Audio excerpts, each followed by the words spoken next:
It's going to be up on the screen here. Okay, welcome everybody to tonight's village council meeting. And actually don't have one of the one. So I've got a motion moved by Councillor Tetzel, seconded by Councillor Hardesty, that council adopt the agenda of regular meeting RMO 5-2024 with the following additions. 10E, which is the community plan discussion, and 10F, which is the development permit application. Any discussion? All those in favor? 1, 2, 3, 4, 5. 6 in favor. None against. Motion is carried, so the agenda is adopted.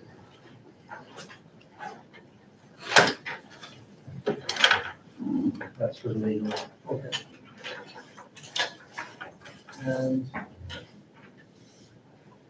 second item, any items that could pose a conflict of interest for any of the councilors on the agenda tonight? If so, let us know. Okay, none. So then, councilor absences, and I do have a motion moved by Councilor Tetzel, seconded by Councilor McPherson, that council excuse Councilor Browning.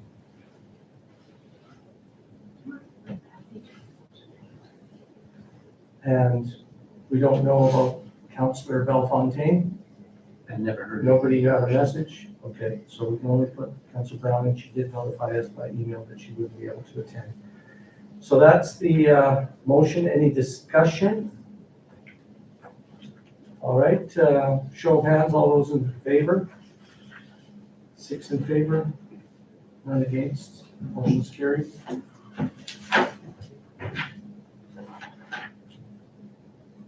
Item 6, delegations. We do not have any this evening. Okay, well, we'll note Councilor Bellefontaine's now in the meeting. Item 7, the adoption of minutes. I have a motion moved by Councilor Tetzel, seconded by Councilor McPherson, that council approve the minutes of regular meeting RMO 4-2024 of March 4th, 2024, as presented. Any discussion? Right, show of hands, all those in favor. Okay, I've got 7 in favor, none against. So those minutes are adopted as presented.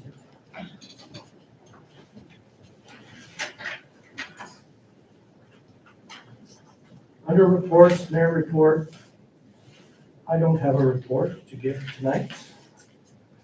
And SAO report, SAO White, do you have any? My reporting will be under the business items you were. Okay. Under new business then, well, table items and old business, we don't have any items tonight. But under 10A, I've got a motion moved by Deputy Mayor Tetzel, seconded by Councilor Hardesty, that the village approve the appointments of Councilor Les Wright, Walter Blondin, and Larry Campbell to serve as members on the Board of Revision for 2024. Just for background, Yes. These 3 members served on last year's board of revision, and I was able to touch base with each of them, and then all agreed to sit again, so. It's Councilor Les Wright, Walter Blondin, and Larry Campbell. And just so everybody knows, Board of Revision is if people appeal their assessments, Yes. the tax assessments which have gone out already. So any further discussion by councilors? All right, show of hands, all those in favor. Again, 7 in favor, none against, motion carried.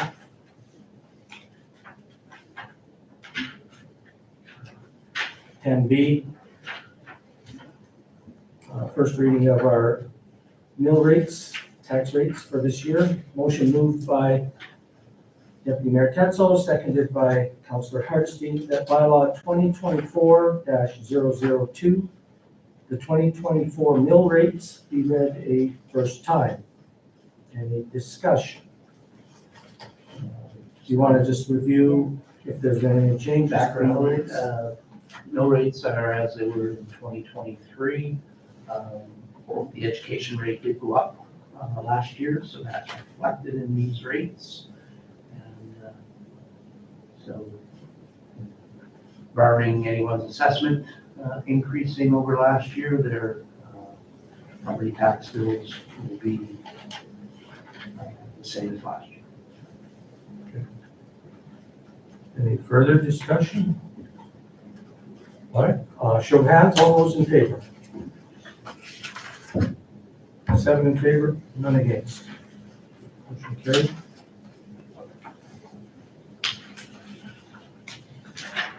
And second reading of the same subject, motion moved by Councillor Wright, seconded by Deputy Mayor Tetzel, that bylaw 2024-002, 2024 mill rates be read a second time.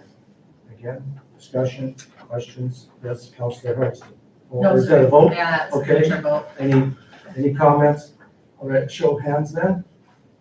7 in favor, none against. Motion's carried. And we have 10C. Your worship, if I may, could we jump ahead to E and F? Okay. And what's, the fire chief is coming in probably 5 or 10 minutes, so if we waited until he was here, Okay, then it might give the explanation to council members who may have questions. So, okay. I do have, item E again, which is that one? community plan, Right, and that was for. just- no, There's no motion. No motion, on this all right. one. It's- so, okay, we're going to 10E, which is discussion of the community plan. SAO, right? Did you want to? I'll just speak to it a bit, your worship. There's 2 actual emails. One is from Bria with Votan, the other from Matt.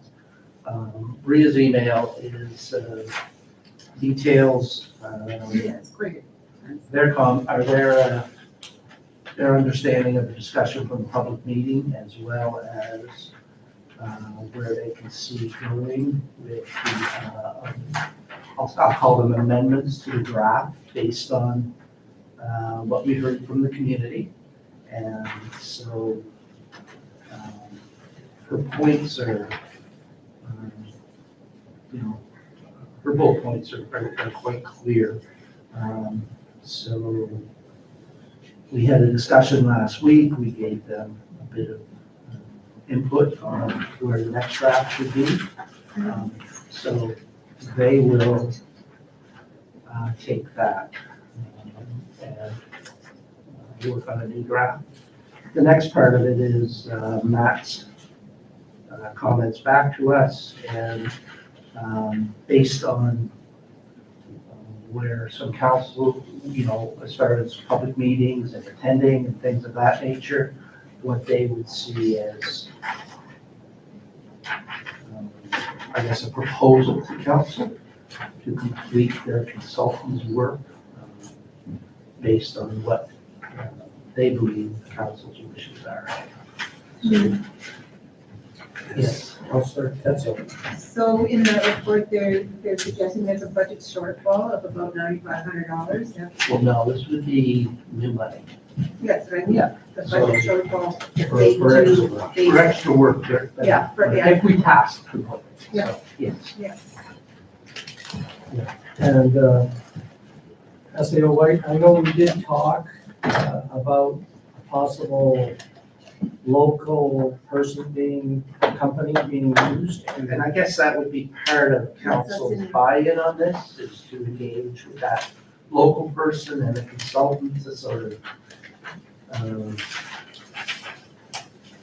what the right word is, but to sort of link it all together and bring local the flavor in with where they're going with it. So Yeah, so even that was though, just part of the discussion, and, yeah, that's, council's comfortable, we'll move down that road.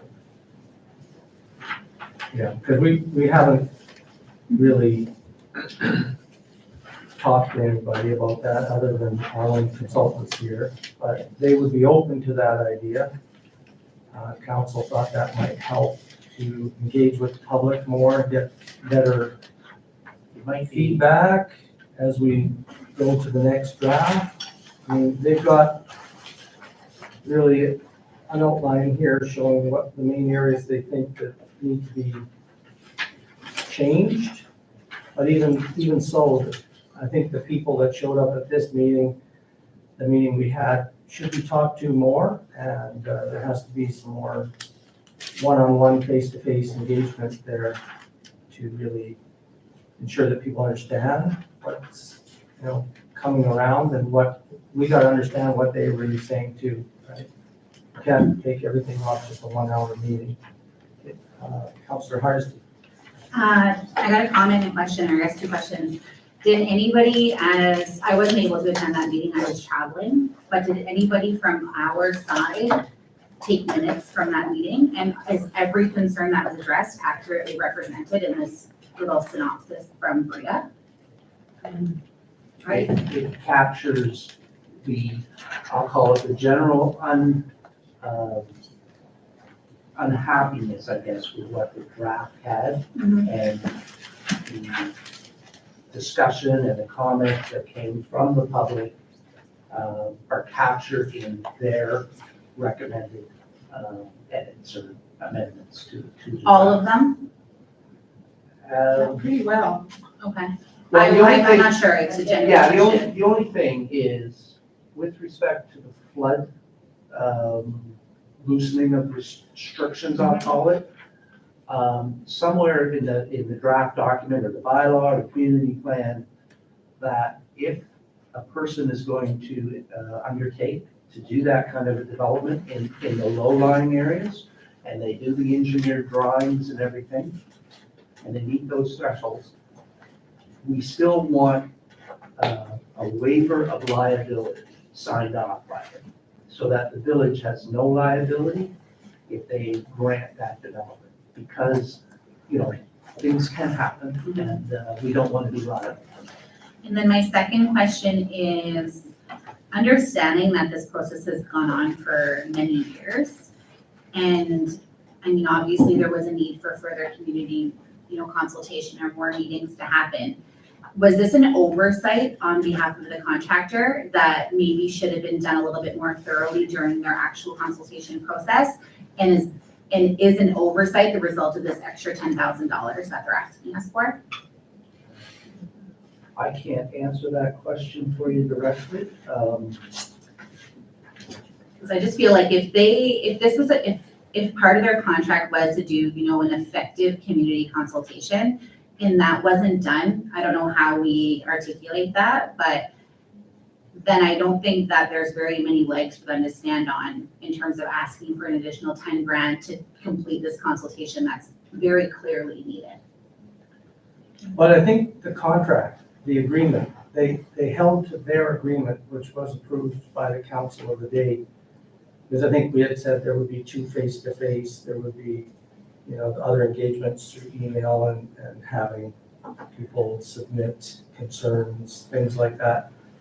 And I know if you look at that Appendix C, where it says, here's the engagements we had, it's quite a long list, as you know. So how come we didn't get any feedback?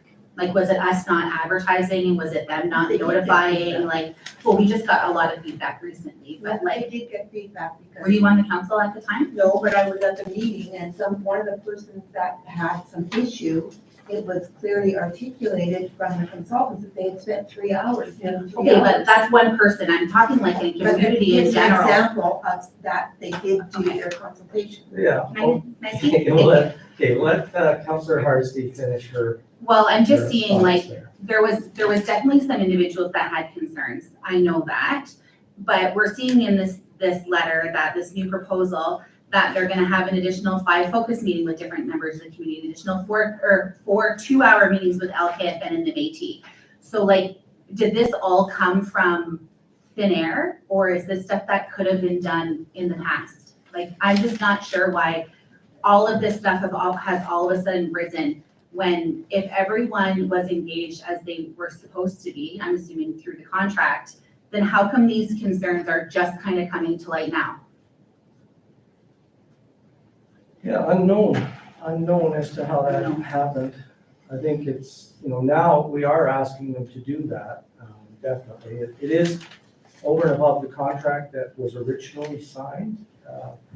I know COVID got in the middle of all this stuff, and that probably didn't help. So there were delays. There were numerous attempts to try to get more public feedback, but some of these things, people wait until the last minute to really voice concerns, and until that last draft actually got out there, I don't know if people really had too much to say, because they didn't know whether it was going to impact them directly. And once they saw it was, then they got kind of excited about that. So I think it's just the way it happened. There were quite a few changes that were going on in that last draft, and yeah, it didn't make people happy. And now we've got to make sure that we're more attentive to the input that we know is out there. Yeah, I wouldn't blame the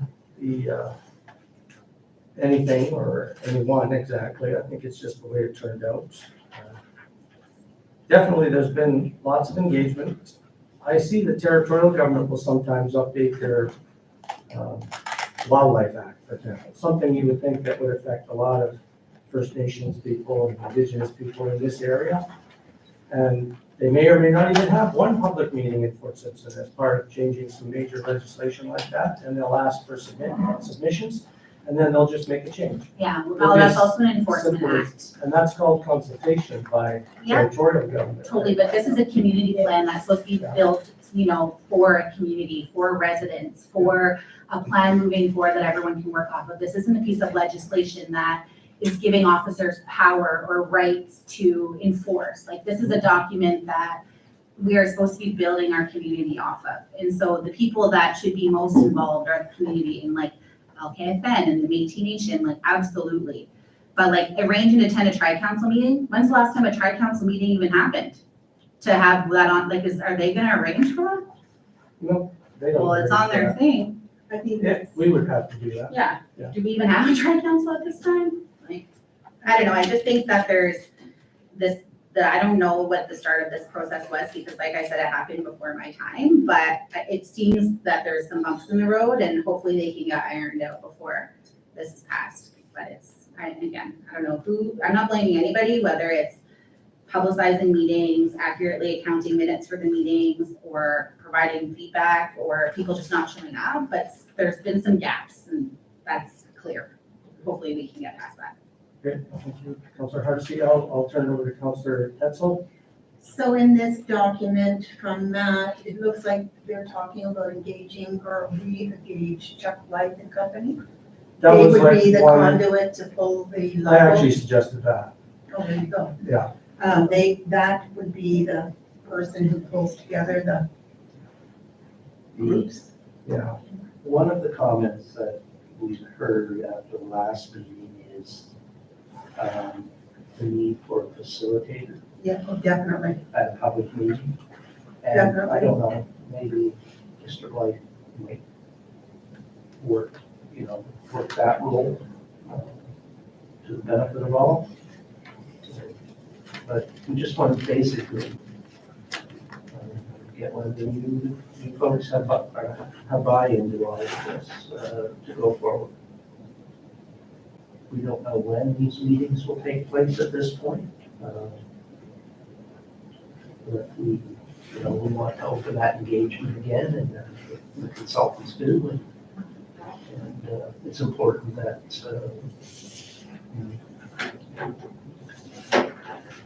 that everyone has their say. Yeah, Councilor McPherson. Throughout this whole process, it seems like anytime this is brought to council, like, there's always just information that was given to us that day or for that council meeting.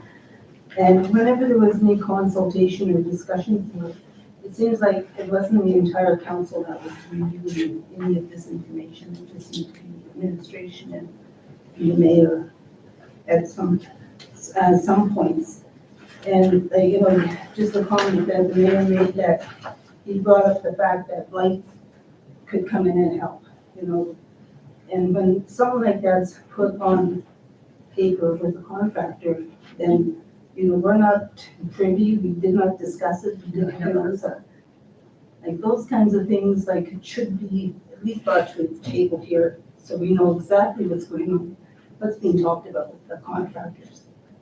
Because I really feel like, I don't know when this contract was signed, 2020, 21? March of 2020. And did we, the whole council, who appointed, like, who reviewed the contracts? And, because I do not recall, It was tendered at the time. They had the best bid from a cost perspective, and they had done other work in the north. And I can't remember if there were any other bids. There may not have been. But council did adopt, council did approve by resolution the awarding of it.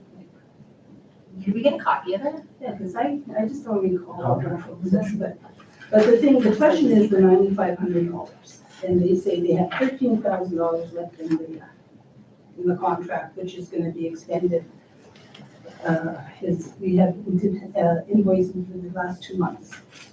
So it'd be nice to have a schedule as to what we paid for, So whether it's not, we want to pay another $9,500 to this club.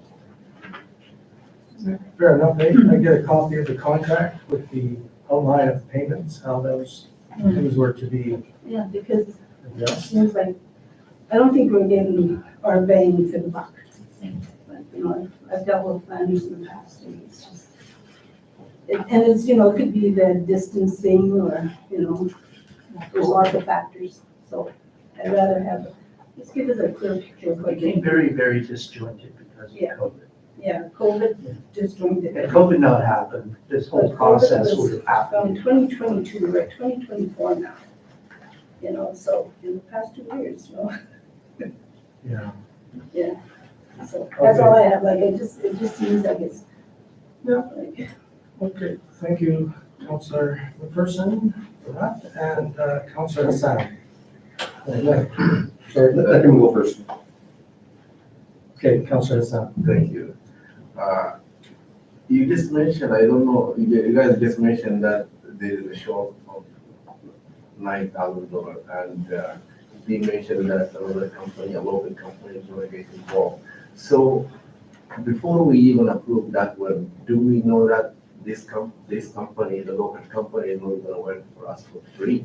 Yeah. So that we should remember that. I can't say any more than Councilor Hardiski and Councilor McPherson said. I really agree with you guys, and I think we should go back and think about all these questions. And when you are doing a community development plan, you have to engage, you have to communicate with the people. It doesn't mean that I called them for a meeting and they didn't show up, so I can go and do whatever. I have to reach out to these people. I have to reach to these individuals. There is no any community plan complete without the contractor or these people get in contact and consult with the very people that they are affected by the reform. That's a must. There is no, I don't think I'm gonna even vote for a community plan that is missing some part a crucial group of people that been living in the community for 300-400 years, and I just come and scratch their land that is a floodland. So we have to think about this deeply, and we have to think seriously about they have to get engaged. Who's gonna do that? If the facilitator or them, but we are not gonna have a community plan that without getting engaged and talking to these people and informed talk, like they have to know what are they agreed on. Okay, thank you, Councillor Hassan. Councillor Wright. Okay, you got to quit calling it the community plan, call it the mayor and administration's plan, right? I object to that. You do. Well, the first time I heard about the subdivision. I have attended meetings. Yes, You have too. okay. So the first meeting that I had on this, you guys gave us the plan the day before, right? And then we had the meeting next day, and it wasn't to go over the plan, it was to tell us what the plan was about, right? We had no consultation before, right? We were handed the plan and say, this is the plan you're going with, right? The subdivision or putting a subdivision on top of the hill on your friend's lot there, right? First time I heard about that. You know what? I Was think in the you're coffee shop. stepping over the line there, Councillor Wright. No, the first time I You're heard about making that, unfounded accusations. the first time I And heard that's about against that, anything that a councillor should be doing in a meeting like this. So you either stop talking like that, or you could be asked to leave the Okay. meeting. let me continue. Okay. The first time I heard about that, you told me that Just you sit wanted, down. the first time I heard about that, you told me you wanted to put the hospital up on that lot. And I told you then I that said I the would not best agree place with for the that. hospital would be off the island. No, you said on Reg's I don't lot. want to argue. That is like some kind of strange accusation you're making there, okay? It's As not it turned true, out, it's true. as it turned out, in the actual plan, the mixed use that lots that became designated as potential areas for a new hospital, there were half a dozen of them up there on top of the hill. And that's exactly what the community and everybody was saying, that a new health center should go off the island. The government is saying it too. We're not just coming up with that off the top of our head. If you have a good place to put it, then you would have had your chance to say it too. And I know you were at a first meeting that was in the community hall.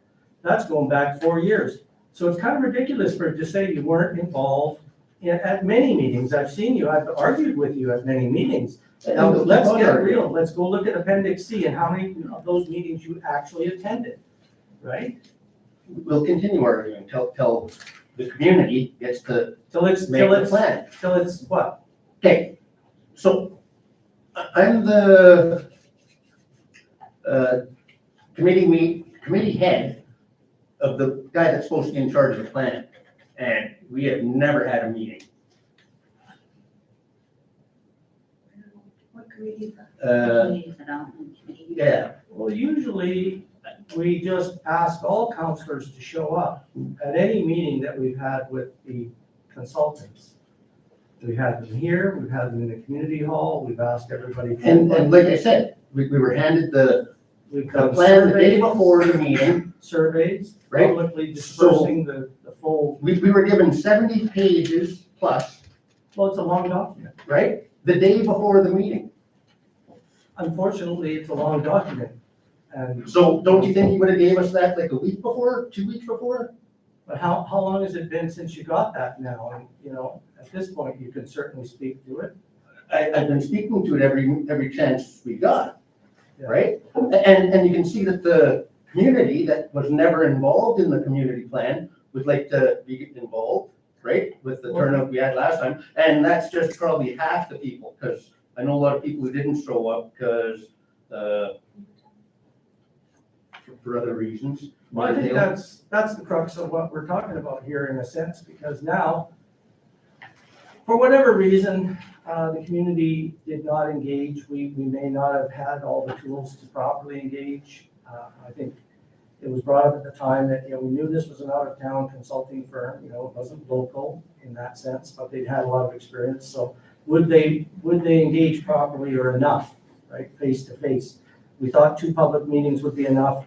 As it turned out, that extended period of time, COVID and everything else, it didn't work out that way. Now we're at a point where we have to either pay more money to get more face-to-face and, meeting time with the affected groups and stakeholders. And, that's a small amount of money as far as I'm concerned, $9,500 to get it right. If council chooses to get, to engage with a local person, firm, somebody experienced in community planning, we can put a little tender out. I think we still have to follow our procurement processes. So all I did was ask them if, that type of thing, they'd be willing to work with the local person too, so that we could get this plan to fruition and get it completed. Certainly up to council if they want to do that. The only reason I mentioned Blythe and Bate and Chuck Blythe in particular was he was actually at the meeting, right? And so at the end of the meeting, I even said, like, we were talking about it. Would you be open to the idea of doing something, right? If it came down to it. So at least we know there's somebody interested. There were 50 people at the meeting, Mike, pick Chuck. Well, because he's the only one who actually does community planning that was at that meeting. Does community planning? Their company does that. And we can't just hire people off the street in a sense, right? You could. Well, I don't think it's Chuck specifically, but it's definitely his company. Or a company that He's he's the only got one I saw at partnership the in, meeting that, because the rest of them don't look local. yeah. And, you'd still have to be a company and you'd have to have some expertise in, I'd say, community planning. But that doesn't mean it's him. It could be someone else. That was not a promise of work. That was just are you interested in that type of work, right? I think we should have like 4 or 5 community meetings before we even talk to these guys again, right? We should come up with a community plan to give them so that they can go on with the community plan. With actual community involvement, Yeah. right? Because I look at your, on top of the hill, right? You wanna take, what do you call it? What would you call that, not commercial, but industrial Yeah. land, right? That's had contamination for 50+ years, right? And turn it into a subdivision, right? If you look at the bylaw, right, the new bylaw that you're putting along with this plan, you say, okay, if you want to build a hospital, a school, playground, or anything like that, you have to do environmental assessment. Why would you put a house on a place that you want to do an environmental assessment on? Right? Because any lot on, if you're gonna put any lot on top of that hill, I want to see an environmental assessment on every lot, right? So if you're putting 20 lots on that lot, I want to see 20 environmental assessments. Point of order, Mr. Mayor. I don't know why we are discussing this. We come for the discussion here to discuss how we're gonna deal with this, with the planners and how we're gonna get a community plan for the community. We don't have to get involved in where it's not the mayor does not have the right. We have to know that. The mayor does not have the right to decide where the hospital is gonna go or where the subdivision is gonna go. We have to understand that without this, the council have the right to vote for it. The mayor doesn't have the right. And I can tell you, if the mayor is the only one who can decide to do that, we don't have to be here. So let us move ahead and let us move on what we want to do about how we're going to deal with the community, with these planners. We don't have to waste our time in a discussion which have nothing to do with this. Thank you. Counselor.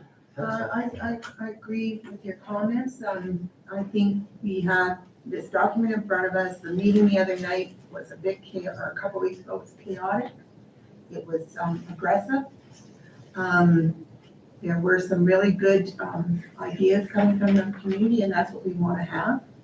I think that we need to relook at how we get engaged in engagement, that there is more of it, and that that's what we should be giving direction on, not getting into the minutia of the report right now. I think we need to say, and I've heard this tonight from Councillor Hardesty and yourself, and we need more community input. And so therefore, we need to look at how we're going to go forward with that before we even decide to do the plan. The other thing is, my other question I have is for this $9,500, is that for the other consultant, local person? That's just extra work associated with some more Rewriting meeting and and stuff. planning activities that I just think we need to figure out a plan moving forward based on the information we received.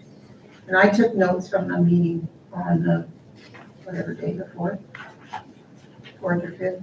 I think we should probably just allocate something like $25,000 to get this plan done and let the administration try to figure out how we do that. And if there's a general direction from the council to hire some local people to engage, then we'll put a proposal out to do something like that.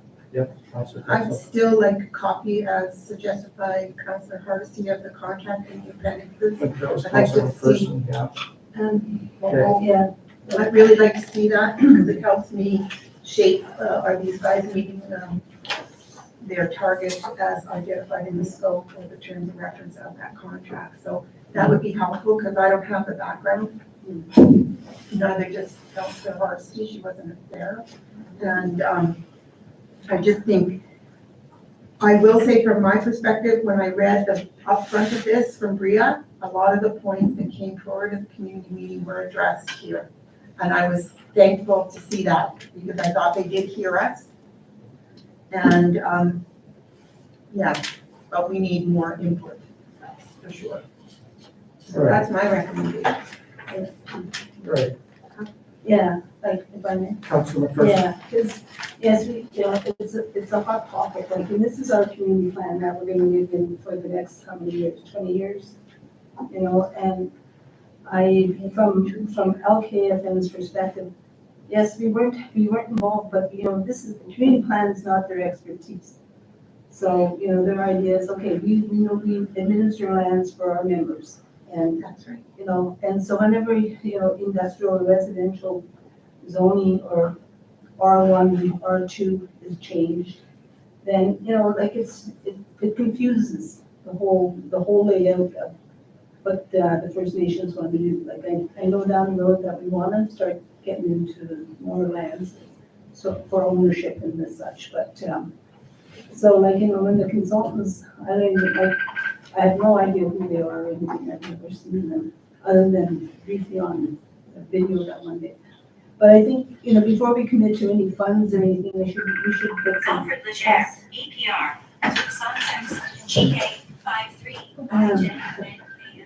We should get some background information so we can look at where we are exactly, what we want to do going forward. Because I just feel like I'm not satisfied with the information that's been given. And say, yes, I like this plan. Okay, well, just before you say anything, Councilor Hardesty, is anybody who hasn't said anything going to say anything about this?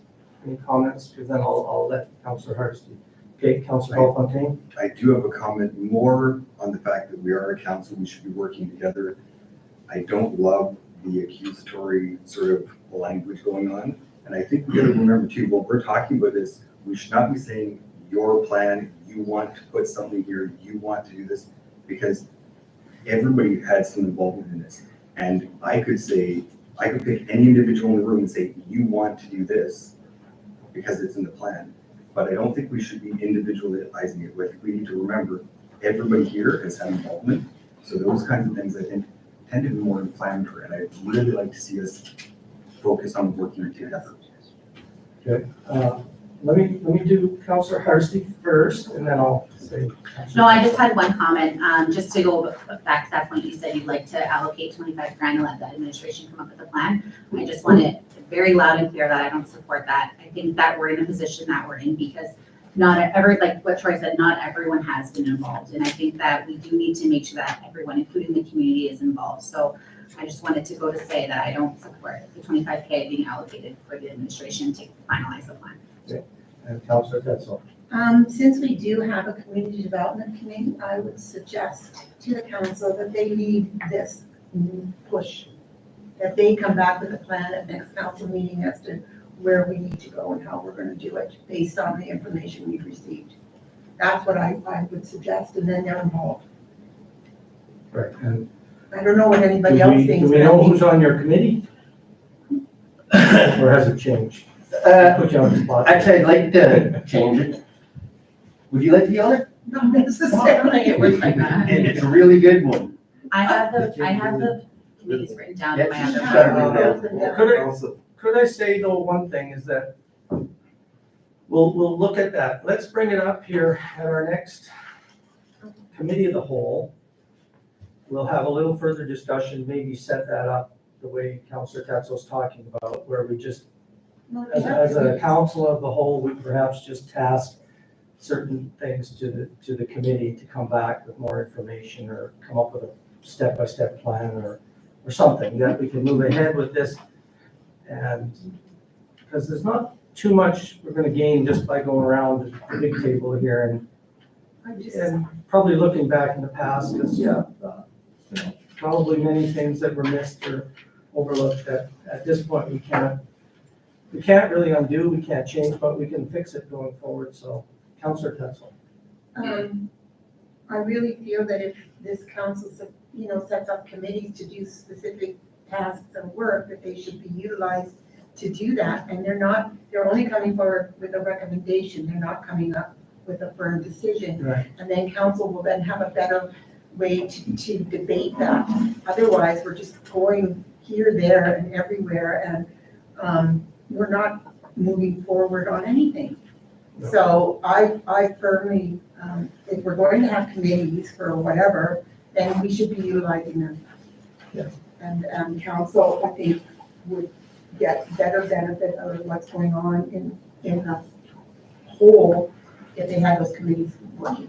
Okay, and, so there's a plan going forward, and we'll bring this topic up at our next committee, of the whole.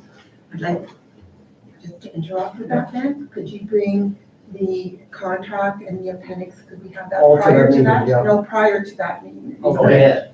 Can we have who's on the community development committee, and can we have the terms of reference for that committee? Daryl, I think I have the ones that were just done. Late last year. They were done like, what, 6 months ago, maybe a year ago? We discussed the meeting or the I was committees? here, so sometime. when Yeah, it started. I've got them in my other notebook, so I can send it to you and have at least as a starting point. And I really don't know if there's terms of references, but there should be. For the purpose of that committee. Okay, and then, we got a quick one here. So we'll close that discussion on the emergency preparedness unless, SAO White, you have any? All right, Fire chief is we can go back to 10C. 10C. Okay, and we got, our, So I'll speak to that on the background there as well. Say away. We had some discussion last, into the whole, on the whole concept of acquiring some structure protection assets and moving that process forward. So we brought fire chief on board, and you have a letter of support from the department in terms of going forward and the benefits. You have a fairly comprehensive spec of the trailer and cost, along with some other items that we're sort of throwing in to the plan for protection. And I guess we asked fire chief if council has any specific questions that they wanted to direct to Tyler, he would be in a position to answer them better than I would. And then after that discussion, it's, are you on board with this kind of commitment? And then that leads to the next item on the agenda. So if there are questions or any further clarifications you wish to know, then the floor is yours. Okay, Councilor Tesla. I thought we were going to see a package with, what we discussed with some costing to it and I don't see that at this meeting. That was brought up at the last It's all week. in the package that was emailed to Oh, us. I don't have that then, Okay. well, because I got an no email problem. issue. So that's, disregard my comments, Here, it's it's all right there. here. Okay, there is, Okay, thank you. so from this preliminary point of view, we're looking at about $430,000 with some items identified. At the end of the day, what we're certain about wanting to get immediately are the top three items. And, based on, how events unfold this spring, other items can be purchased with the authority through the borrowing. So this is the starting point. You folks have the information and here we are.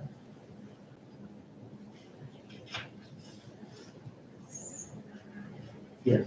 So we did talk about options where some of this would be paid back through either billings, through water or whatever. Yeah. That's not sort of included. It's not in this, those are some of the details that we will want to work through.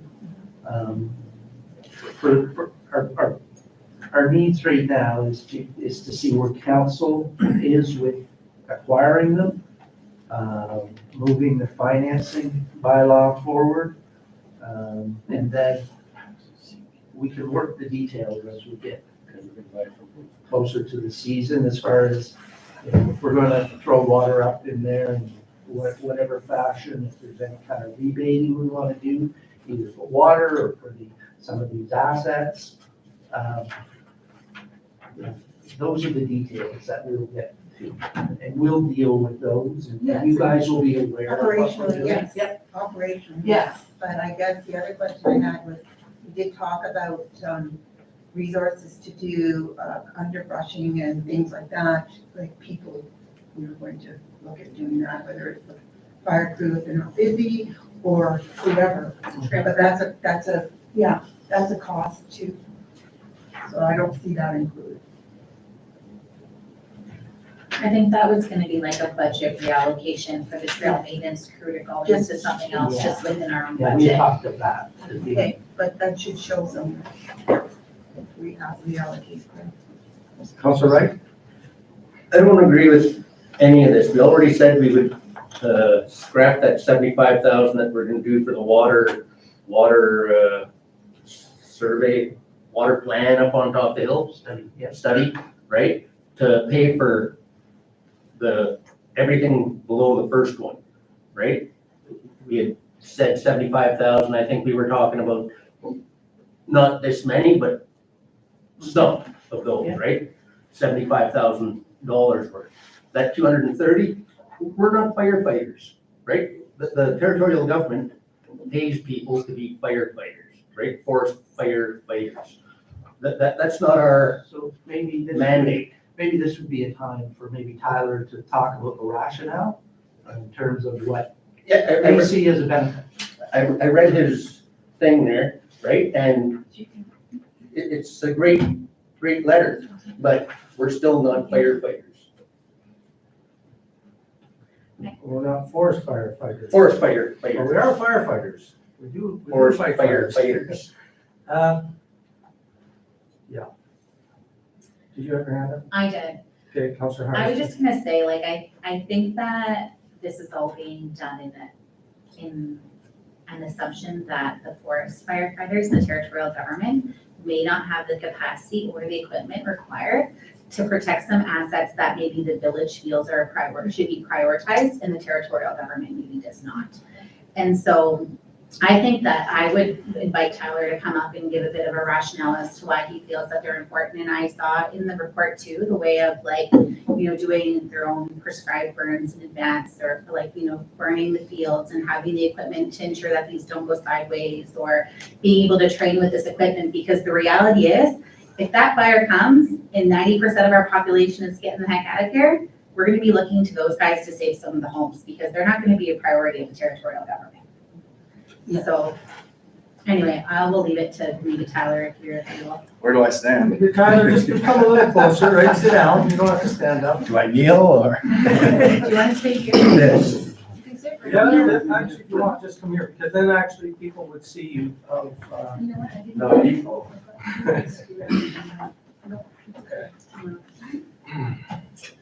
Well, I could certainly speak to my reasoning a little more of why I think it's necessary. Until recently, actually, I thought a lot similarly to you, Counselor. But that's kind of the NW2A, like, oh, it's someone else's job. But last year was a really big, I think, eye-opener for everybody. And in terms of protecting the stuff in our community, yeah, they'll do it if they have the people, but when the entire territory is on fire, they might not have the people. And if we don't do anything to at least give ourselves a chance, I don't think we're gonna be looked on too favorably, in hindsight. We have the chance now to get this done, and yeah, it's outlined in my letter why I think it would be good for us to have it.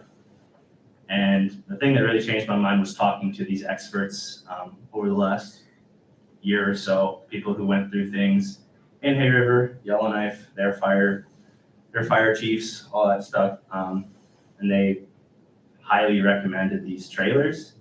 I think they're not perfect. They're not a magical thing that's gonna protect everything, but it gives you something to start with. And the alternative is kind of just hoping someone else is gonna come save us. And I think it's better to be proactive in these sorts of situations than reactive. So it is a lot of cost, I understand that, but it's what the experts are telling is a good idea, and they know a lot more about that stuff than I do. So, yeah, mind now with the stuff I said in my letter, that's kind of my reasoning behind it. Any other questions? so, let's say the big piece of equipment, right? The structure protection unit, which is this trailer with pumps and everything in it, right? Yeah. Where would that be housed? Like, would we have a room because we have to keep it after winter and things like that? Or is this something that can be drained and just kept outside over winter? I would assume so. If there's any pieces, like there's pumps and, like other than like pumps, I don't see anything here that would really get messed up in the cold. So those could be taken out and stored in the fire hall. And we have room up at the training ground to park it. It's all secure out there now, so. And maybe just one other question, then I'll let Councilor Wright in on it, is you did go to Hay River, right? You're in touch with maybe their fire department, emergency protection people. Mhm. They were quite heavily involved in patrolling the town and hitting hot spots and things like that during the wildfire that they experienced. Is that how it worked? That they were out and around in Hay River? I know their fire chief was. Yeah, so we actually just had a meeting with Chief Travis Wright, myself and the fire departments of the region. We had a little presentation from him, and he just kind of shared some knowledge about the situation from their perspective as the fire department, what they learned, what they went through. It was some really good information, and I think more people should know about it, but again, it's kind of his information, so I don't want to just volunteer it willy-nilly to everybody. But the gist of it was, yeah, they were in charge of setting up, they had basically a plan that they made in tune with like the ICS system. So you make like your, I just did the course, what's it called? Your objectives for a situation. So they made their list of objectives, and as resources came in, they started working on those objectives. So the first resources were the firefighters in town, right? The local firefighters. They didn't get a lot of help from forestry for a while because of just the nature of how things were in the territory. Fort Smith was already being evacuated. Yellowknife stuff was going on there. So a lot of it was on their local resources at the start. They got a lot of help from Alberta as well. But yeah, it was kind of a set up systems, I believe was their first thing. They set up these sprinklers so that they could then send people into fire smart homes with some assurance that they had protection, just in case the worst happened and a big wall of flame came towards them. And then they went from there, just going house to house, protecting it, stuff like that. But they were relying on those systems of sprinklers and like protection lines to basically allow their people to work in those spaces and have some like measure of safety. So that's how they did it. We would be calling for a structural protection specialist as well. That would be my first recommendation to get from the GNWT, would be send us somebody who's an expert on this sort of thing. And then, yeah, we would go from there. Okay, and the fire department, which you're part of, they're in favor of buying the structural unit and being part of the inventory of equipment that they become familiar with through training? Yeah, they're good volunteers. Okay, I gotta go to Councilor Wright, I promised this. Okay, I'm not in favor of borrowing any money. Can we postpone buying the flush truck till next year? Right, that's $750,000 that I don't think we really need this year. Right.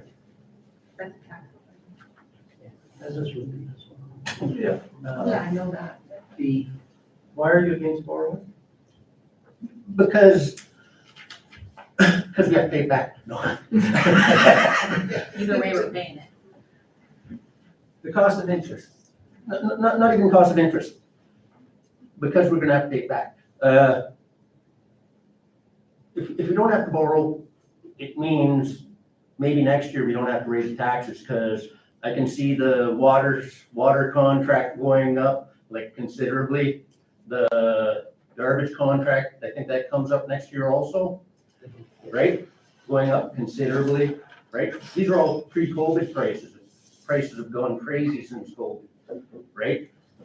Actually, those go out this year. And when do they end? Contracts are ending October 31st. Okay, October 31st, the ferry's out. Why don't we put the tender out now so that we know in June what we're gonna do, right? Because if they double, Right, but let's not talk too much about that one, because that's kind of going further afield, but we could have a whole discussion about contracts and things, which we Okay. probably should hold off on.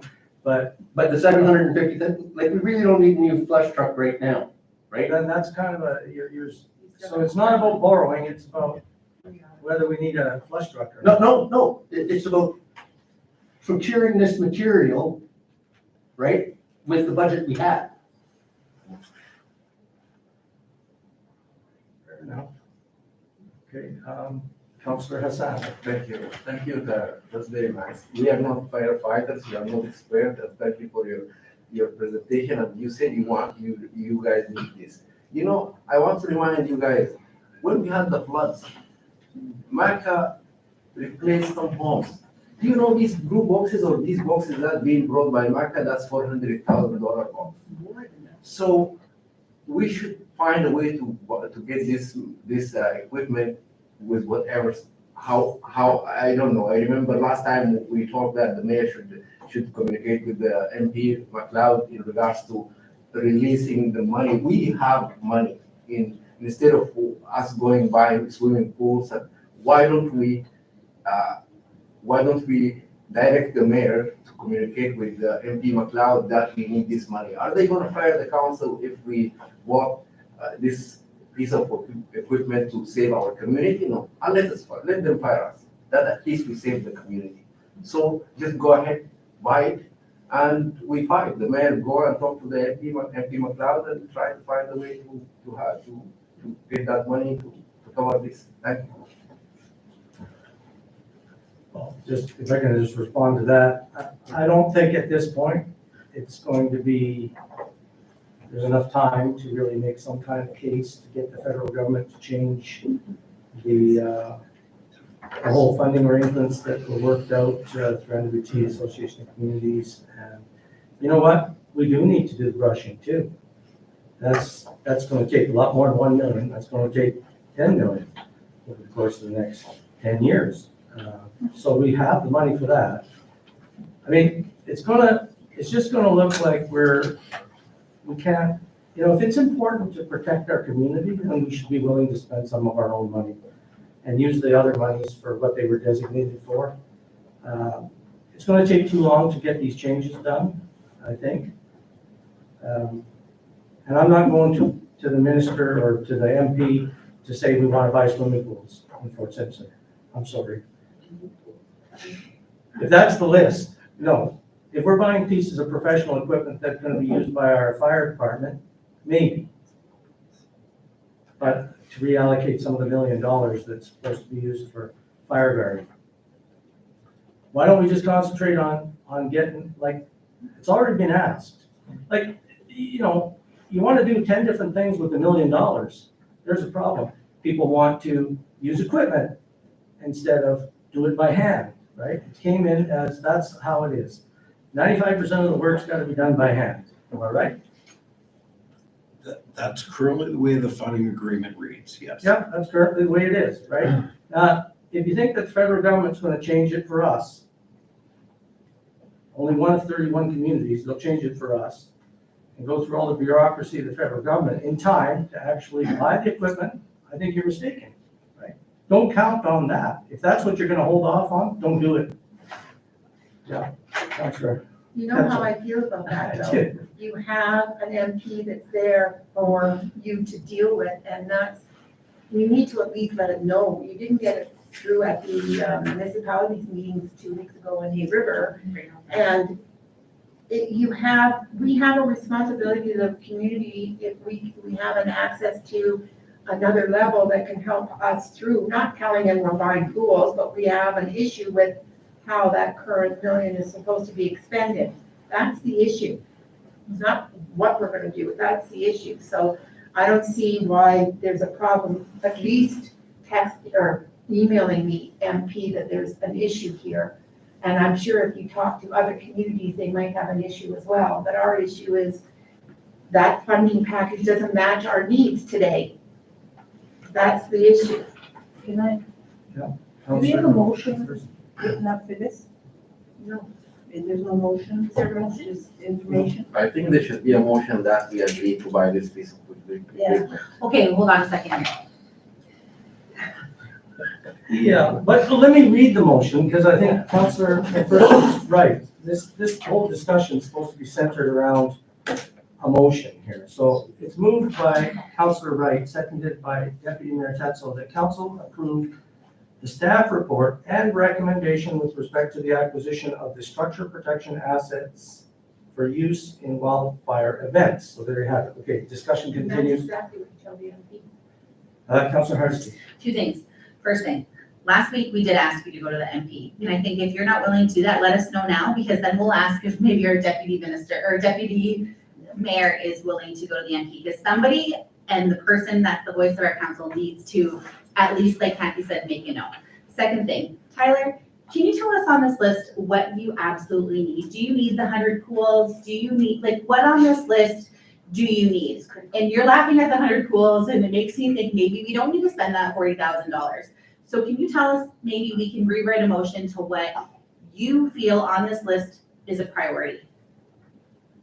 I think my letter pertains to the structure protected unit. and I think that's the number one. Perfect. The rest was suggestions. Can I call the question? Yeah, vote on this. Yeah. Yeah, all right, and anybody else? Well, I guess having said that, or anybody want to continue? Like if it's more than 50% that want to continue, we'd continue. If not, Call the question. we're gonna have. No question for a vote. Yeah, let's call vote. Okay, well, is everybody willing to have a vote? This is the way it goes, right? No, it's questions. Yeah, no, just because somebody says call question doesn't mean that debate is finished, right? One person doesn't finish debate, you actually have a little vote.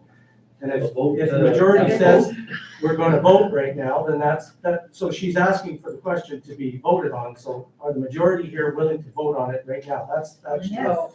Robert's rule of order, the way it's supposed to go. 1, 2, 3, okay, so we got a majority, so now we're gonna vote on it, so show of hands. Can you read the question again and have it say only the structure protection unit?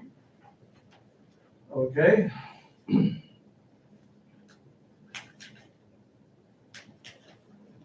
It's a show protection.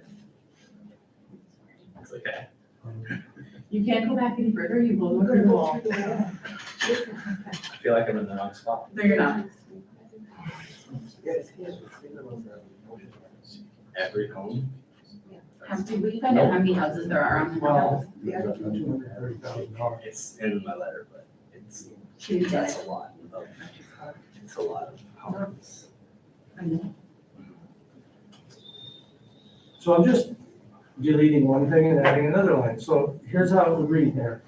And if anybody wants to change it, let me know. The council approved the staff report and recommendation with respect to the acquisition of the structure protection unit for $230,000 for use in wildfire events.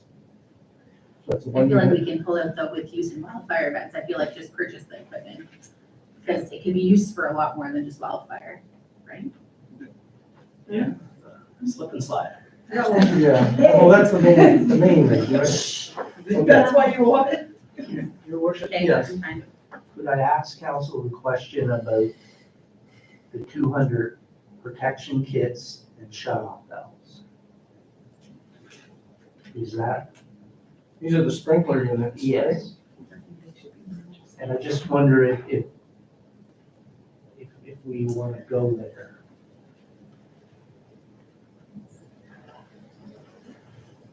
Okay, Councilor Fontaine? My understanding was at the last meeting that everybody was generally an idea of getting a structure protection unit. And I believe that we all understood this information was going to be presented as options and costs so that we could pick and choose.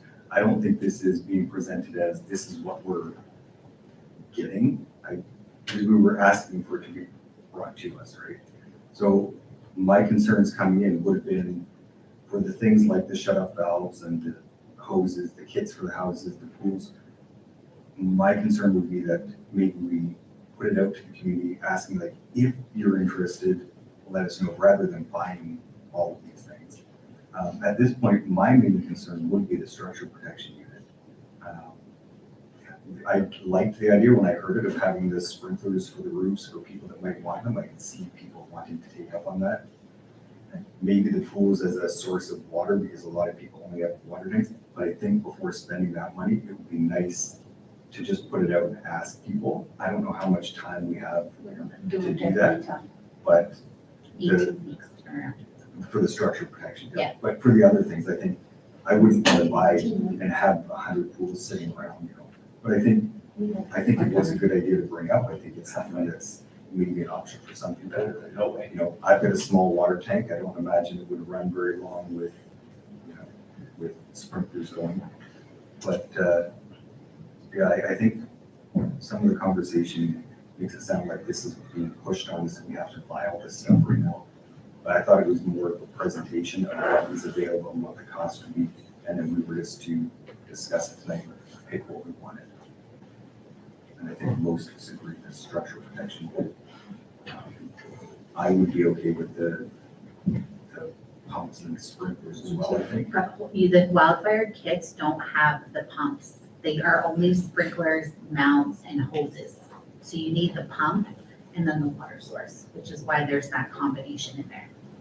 Because that 200 kit, was that right, Mitch? It was just the brackets, That's correct. the sprinklers, and the hose, but no pump. So you would be counting on your own water pressure and your own water supply. I expect them to turn the power off right as soon as there's fire up there, so you're not gonna have any water. Not gonna have any power to power your pump. I think the priority is that structure protection unit, since it's gonna take 18 weeks to get it in. Okay, let's go on. Kevin, call for question. Okay, so again, now that it's been amended, the motion, is everybody in favor of voting? Who's all in favor of having a vote right now on this amended motion? We got to call for the question. Okay, so now that Vote to vote? Yep, so now it'll be, right, that council approve the staff report and recommendation with respect to the acquisition of the structure protection unit for $230,000 for use in bonfire events. Okay. All those in favor? Recorded vote. Oh, okay. Okay. I got it today. Recorded vote, anybody just has to ask and we'll do it.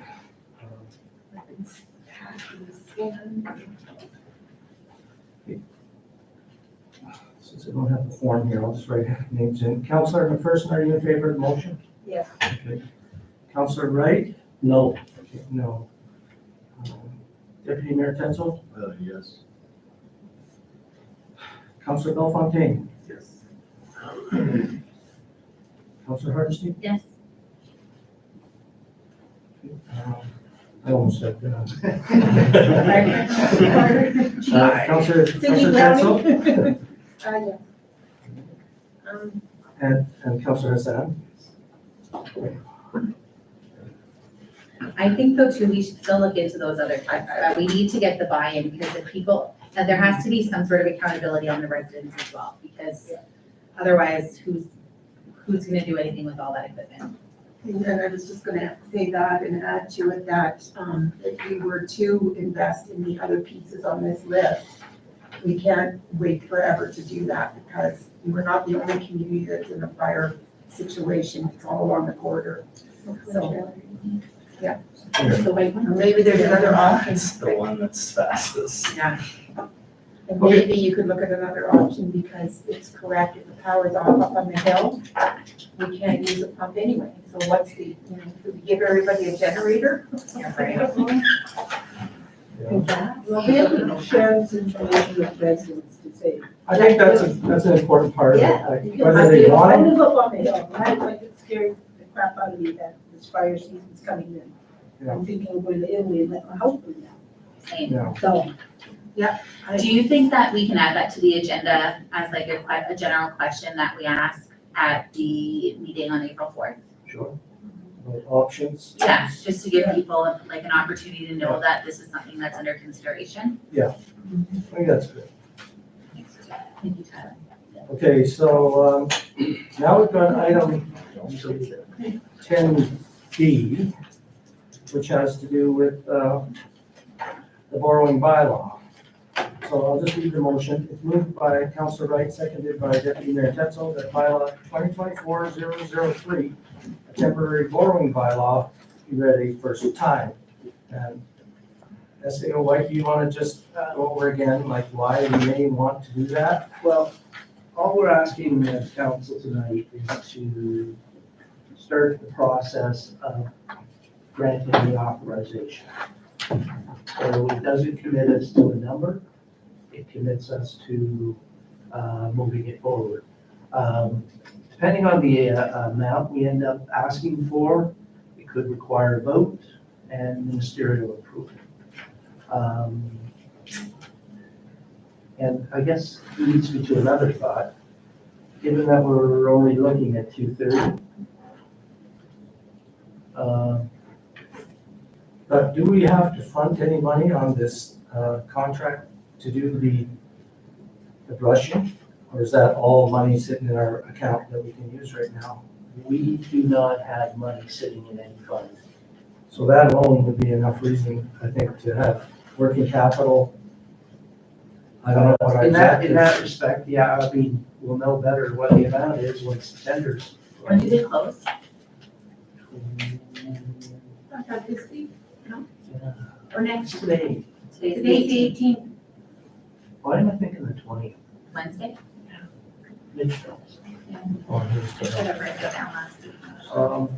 So I guess, yeah, in that respect, if we put this forward, it gives us, I guess, the authority and capacity to go forward.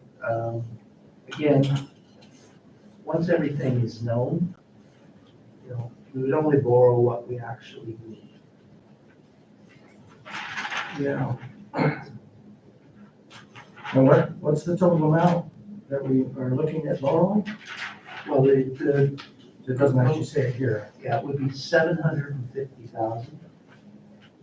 That's part of the borrowing. Should I write that in? Bylaw? How come Or- so much? Well, it's just If we only need 230? because we may need to have to front the money for the big cut. I don't know what the timing is on that federal money, but it would just be an in and out thing. Yeah, The, that's a fair sized contract that we're putting out and it's gonna be, when does the mitigation tender close? 20th? Okay. And, well, I think the main important thing there is we aren't gonna use it unless we have to.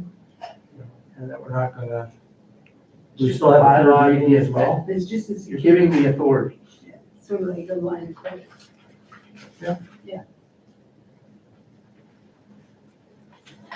So, any other thoughts on this? It's just first and second reading tonight, this will be a third reading, the next regular council meeting. Are we gonna be able to get the funding to Tyler to get that order in, since that's an 18-week turnaround on that structure protection trailer? Or are we waiting for all of this But we- borrowing I to be mean, if approved? the council's agreed to make that commitment, we'll make the commitment through the purchase order. Yeah. We're not, I don't know what the terms of it will be in terms of installments, but that's, I'll work out that, to do with us. Yeah. And we'll just- I don't think we're giving them 230 upfront on day one. No. As long as it's not like we're waiting a couple of weeks until we can make that commitment and get that order kind of rolling. We'll be moving on it tomorrow. Awesome, thank you. Okay, any further discussion? Show of hands then, all those in favor of the borrowing bylaw? Okay, we've got 7 in favor, none against, motion's carried. And same thing, on the second reading, a motion moved by Deputy Mayor Tetzel, seconded by Councilor Hardesty, that bylaw 2024-003, the temporary borrowing bylaw, be read a second time. Again, any discussion? All hands in favor? 7-0. Motion's carried again. So I don't have the agenda in front of me there, but I'm taking it that that's the last item before adjournment. One more item, Cannot, number 8 or E. yes. Well, you won't see that one on it because it was added. Right, Oh, okay. It's the I- development permit. she'd be happy to hear us add something. Okay.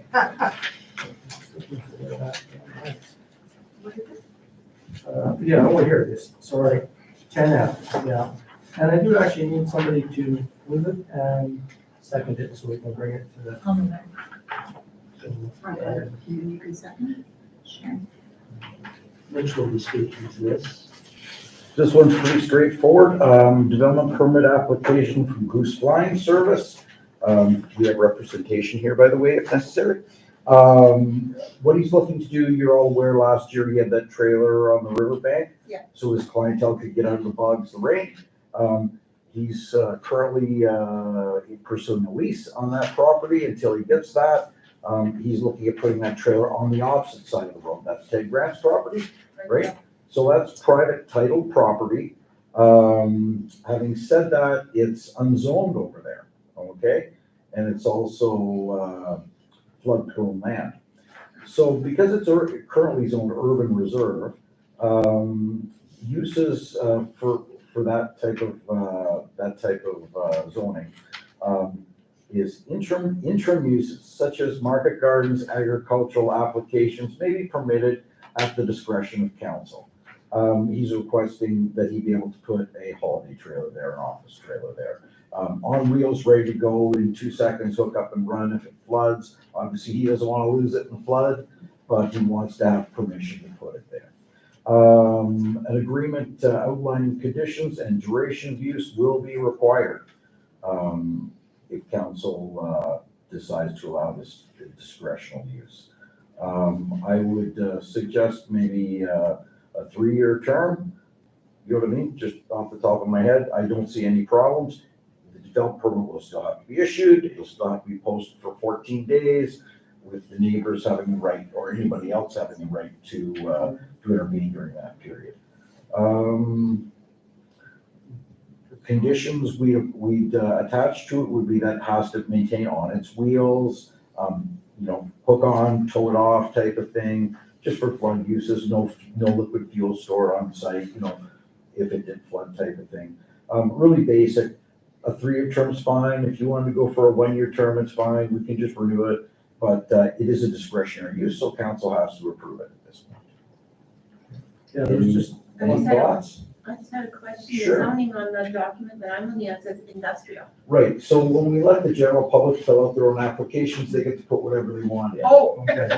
So yeah, it's actually classed as urban reserve. You betcha. Okay, well, I'm gonna bring the motion forward here. It's moved by Councillor Tetzel, seconded by Councillor Hardesty, that council support the issuance of a development permit to Goose Flying Service for the placement of an office trailer on the Handy Mountain Lodge Limited property located on part of Lot 29, Plan 44 in Fort Simpson, with conditions pursuant to Part 7 of the zoning bylaw, conditions attached. And those were some of what Mr. Smith was with us. The term, we agree to that. If you're happy with a 1, 2, or 3 year, you know what I mean? I'll pencil that in. But other than that, it's just an office trailer on site, maintained by this. Yep. I think Councillor Hardesty had her Just a hand quick up first. Is it gonna be moved in the wintertime? Or is it gonna sit there year I round? talked to him about that, and he said he'd most likely like to leave it there. Okay, and Councillor Tetzel? Just to clarify that, Sure. that's currently owned by Ted Grant. It's not on the opposite side? It's Correct. So that where you're putting it Yes. is Ted Grant's lot? Yes. Does he agree? Yes, Yes. these are all terms of any I development don't see permit. anything that says he agrees. You don't see that because this is premature. I'm looking for your approval of this discretionary use. Okay, Ted will agree. well, just. It's in the so that we works. don't walk into a Development problem permit like we doesn't, have yeah, here. development permit does not get issued until I have an agreement letter in my hands. Okay, thank you. Thank you for that. Okay. Leave it up to administration, or you want to go with the term? Anybody want to recommend a term, or you have more? Oh, no, 3 years. I'll go 3 years. 3? Okay, And that's what I suggest. all right. And so any further input, discussion, comments? Okay, I'll ask for a show of hands on that motion then. All those in favor? Okay, 7 in favor, 9 against. Motion's carried. Thank you. And so that was 10, 11 and 12. What are those, Councillor issues, concerns? There we go. Council matters and concerns. Right, council matters and concerns. Which side wants to start first? Councillor Hassan or Councillor McPherson? Councillor Hassan, you get put on the spot. Thank you. I don't have a lot of concerns, but I have to be honest with you guys. It's very annoying sometimes for me to come to the council and I see, the negative energy in this chamber. And when we come here, we came here always to just attack each other and just yap on each other and accuse each other. And that's not the council that I took an oath to help my community with. Honestly, I would like to see us discussing things with better understanding and open our brain before our eyes to what we're gonna say and what we're gonna do. And I'm gonna share with you guys personal experience with the council, which made me really sad. In May 2023, before I left, I went on emergency trip and I shared it with the council that what happened to me and what happened to my family and what happened to my country. And no one even bothered. And I give them the benefit of the doubt that they don't see the media, they don't see anything.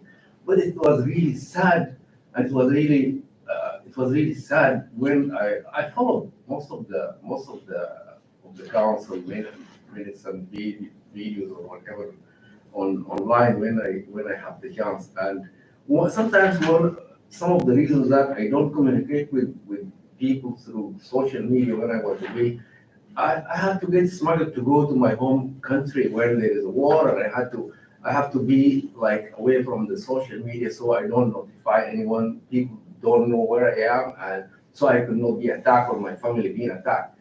At the same time here, the council some of the councils were abstaining to excuse me from attending the meeting. I felt that was really insulting to the council more than to me.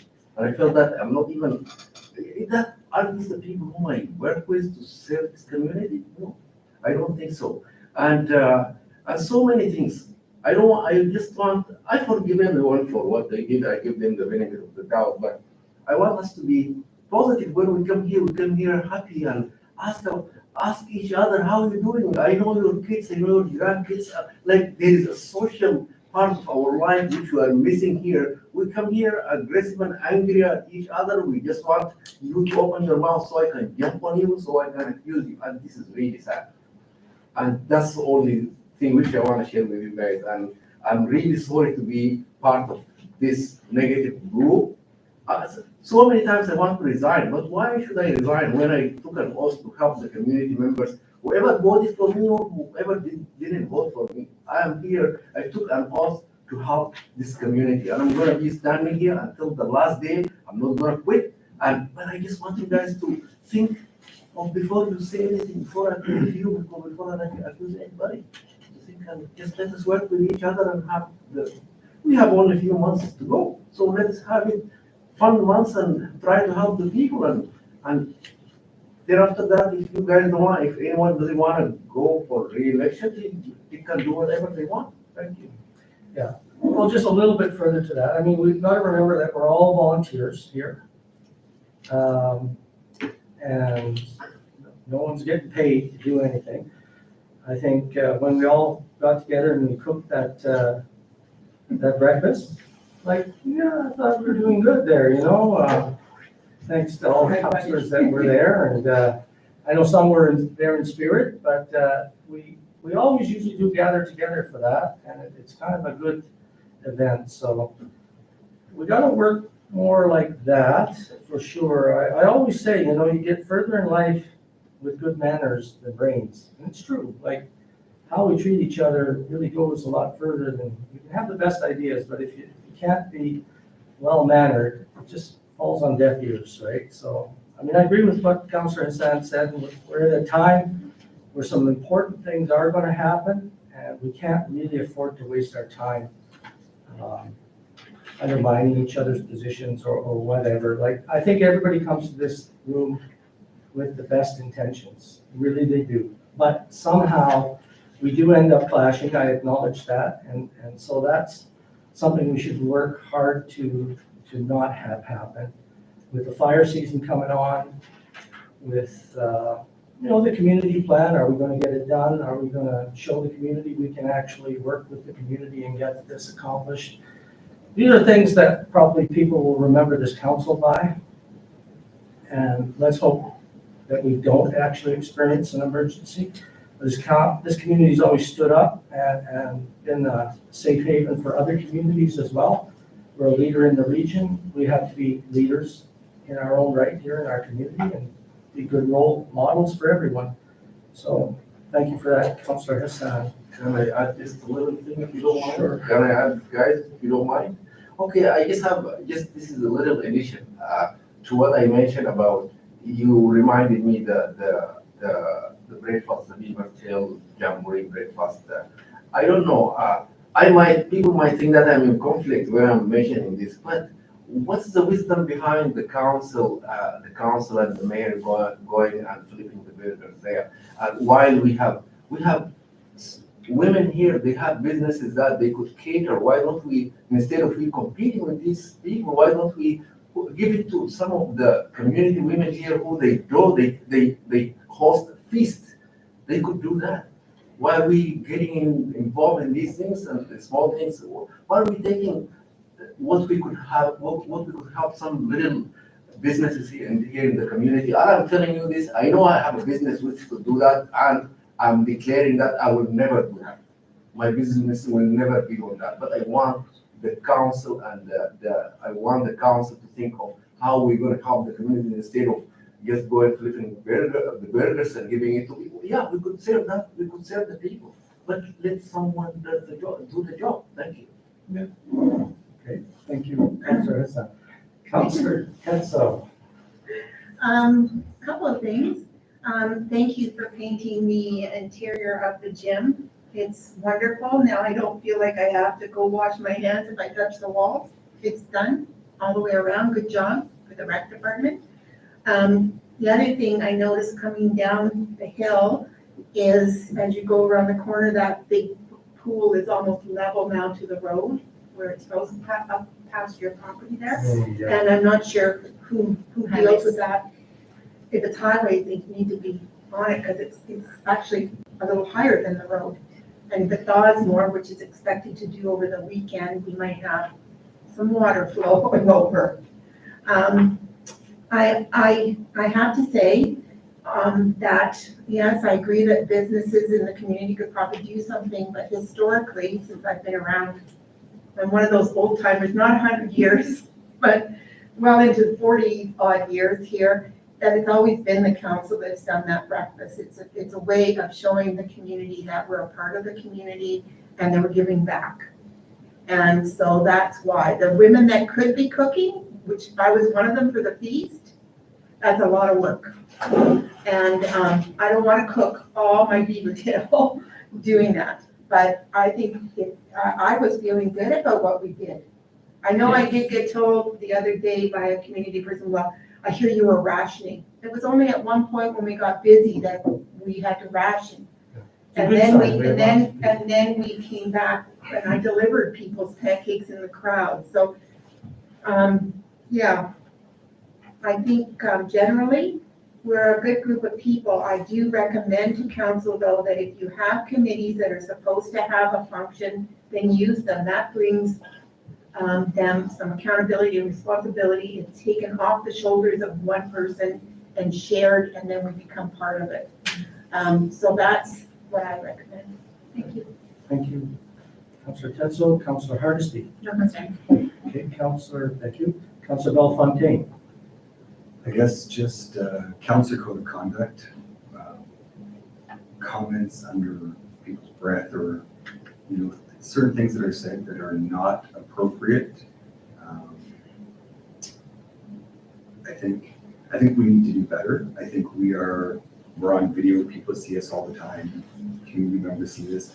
And while we have disagreements, I don't think we need to, there's certain things that I won't repeat, but I mean, it's just stuff that it's wrong. We shouldn't be saying, accusatory things, blaming certain things. Anyway, I can't get into it too much, but I feel that one of these days we may need to get to an in-camera session on it because there's certain things that, in my opinion, have gone too far. So to me, that's it's disappointing and it's kind of embarrassing the way that we perform. Great, thank you. Councilor Bellefontaine, Deputy Mayor Tetzel. Yeah, I guess it's somewhat frustrating here. We haven't tried council in this community. We've not met ever, and that's really, really frustrating to me. As a deputy mayor, as an LPFM member, I think when it comes to critical community issues, our tri-council needs to be unified and working together. Otherwise, this is all for nothing. It is frustrating. It's been bothering me for some time. If we're not going to work together, then what's the point? We have extremely critical issues that we're going to be facing here very quickly. We're dealing with extremely low water levels. It's going to impact our shipping. We're dealing with the extreme levels of drought right now, and we have to work together. It has to be done. There's no other way. That's it. Thank you, Deputy Mayor Tetzel. Councilor Wright. Who is on the tri-council? Is it every member of this council, or is it just the heads of the council? Just the heads of the council. Yeah, well, I definitely don't, want the meeting all the time. Really, right? Unless we're invited. That was in the past, anyway, that's right. Yeah, like unless we're all invited, right? That's how a decision should be made, right? Like the community. Or more of the community, not just 3 people sitting in a room saying, this is what we should do, right? This is how the community should go. Okay? And for the code of conduct, if you guys think that I do anything wrong, just let me know, right? Call you to order. Fair enough. Well, thank you, Councillor Wright. Councillor McPherson. Well, it sounds like we're in a very sad state of affairs internally here. You know, my God. No, but Maz, I appreciate your comments, like, you know, when you say, oh, some councillors abstained from voting on your Eugene absent, I was one of them. You know, due to the fact that we're not given much information as to, like, you know, you're gonna be gone for 6 months or whatever, you know, and there's times where, you know, you could have zoomed in, you didn't. You know, so when it comes to council business and as such, and, you know, you're gone for 6 months, you know, we have policy and legislation that we follow. So I felt as though I did not want to support your absence that day. So you're like, and I will state that for anybody. And as for, you know, insults and backstabbing and whatever, it is sad that it's going on, but the communication breakdown within the council here is bad, between administration and council. And whenever an important item like such as the forest fires, that's coming to, like, that's important, yes, tri-council. Who, if you want tri-council to start up again, I think a letter should be sent out to the groups. Saying, can we, like, these are important issues that we brought up at council, is there any interest? You know, like, to bring it up over and over again, it's not gonna do any good. Somebody's gonna take the lead and say, okay, we're gonna do this. So I can bring it up at my level upstairs, and anybody here from the Métis? I'm not Métis. Oh, I think those, yeah, I agree. I think we should do that. Yeah, that's a great idea. 2 items for sure have to be community plan and emergency preparedness. Yes. If we even just sit down and talk about that right now, because those are the 2 things that are hot button things that have to be dealt with Because at right away. least that way, if you have that, and you go to these community meetings, the community will see that you guys are talking to each other. But we better have a meeting before April 5th. Yeah. April 4th. April 4th? Yes, Late. late April 4th. Yeah. Be there. Yeah, so So do that. that's what we're gonna do. We're gonna see if we Okay. can organize a meeting before April 4th. Now I'm happy. Okay. Yeah, I Okay. like Yeah, that so- idea. Yeah, let's all, you know, start being more positive and move things on forward. Yeah. Okay. All right, so thank you, Councilor McPherson, for that. And I've got a motion moved by, because we don't have any in camera tonight, right? No. No. So I have a motion moved by Deputy Mayor Tetzel, seconded by Councilor Hardesty, that council adjourn regular meeting RM 05-2024 at 8:40 PM. Show of hands. 7 in favor, none against. So our meeting is adjourned, and thank you, everyone. Actually, don't.